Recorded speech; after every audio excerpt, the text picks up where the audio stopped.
படம் நல்லாதான் இருந்துச்சு. பட் சீனை மட்டும் கொஞ்சம் மாத்திருக்கலாம். நைட்டு கால் வருது. ஓ நான் பால் தான் கால் பண்றப்பல. ஹலோ சொல்லு பேபி. Hello baby.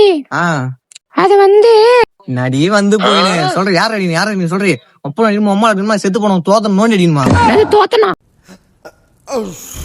ஓ சாரிடி உன் தாத்தண்டியா? உன் தாத்தன் நோண்டி அடிமா. பேபி விவிதி கேள்விப்பட்டிருக்கியா? இந்த இந்த திண்ணூர்ல போடுவாங்களா அந்த விவிதியா? அதல்ல பேபி, பிரேக்கப்க்கு அப்புறம் போடுவாங்களே அந்த விவிதி. சோலி முடிச்சு. அது ஏன் நீ இப்ப என்ன சொல்லிட்டு இருக்க? இப்போ உனக்கு போட போறோம் பேபி, பிரேக்கப் பேபி. உனக்கு எனக்கும் ஏன் திடீர்னியா? எங்க அப்பாவுக்கு தெரிஞ்சிச்சு, அதனாலதான். அடங்கப்பா, இது உலக நடிப்புடா சாமி. என் மோல நம்ம கூடன்றது போல. ஒருலாம் அப்பதான் தான் தெரிஞ்சா இல்ல வேற ஏதாவது உசார் பண்ணிட்டானோ? இருந்தாலும் இருக்கலாம் ப்ரோ. என்னடா வாய்ஸ் மட்டும் வருது? அதுக்குதான் ப்ரோ பொண்ணுலே நம்ம கூட சொல்றது. என்னடா வாய்ஸ் மட்டும் தான் கேக்குது. ஆமையா இருக்கா?